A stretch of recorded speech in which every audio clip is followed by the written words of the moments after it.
Tonight is your chance to get educated about the big issues facing Arizona this election. The Secretary of State's office is hosting a ballot measure town hall for voters, and there are only a few of these left. We've got the details here on your screen. This one starts at 6 p.m. on the Santan Valley campus of Central Arizona College. Now, when it comes Early voting has already been going on for nearly a week now in Arizona, but we are still getting calls from viewers who say they don't have their ballot yet. Last week, the Secretary of State's office said to expect your ballot in the mail early this week.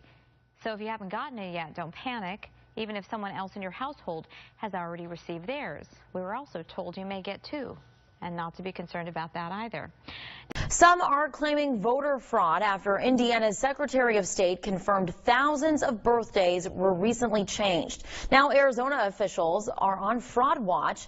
Jennifer Martinez tells us the steps they're taking to prevent this problem from happening in the Grand Canyon state. Nearly 9,300 people died in Pima County just last year. Many of them registered voters set to cast their vote this November. So how can we be sure that people who have died do not cast a vote? F.Ann Rodriguez with the Pima County Recorder's Office tells me there are multiple ways her office is notified, including by the Pima County Health Department. There's also paid obituaries that give us enough information. People will do that one. Voters have given us copies of their death certificates of their late spouses, so we get all those things. And while many spouses report the death, some could cast an invalid vote. But this is where Rodriguez insists signatures come into play. If we question the signature, we're going to be calling them, because the one thing my staff will always says is my policy. If we're questioning the signature, we must speak to the voter.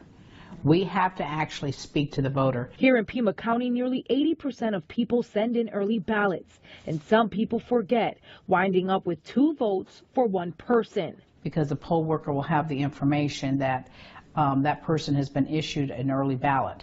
The poll worker has no idea if that voter has returned their ballot to us, and that's why they're given the provisional ballot. But once those ballots go in for the count, it will be flagged as having an early ballot already submitted.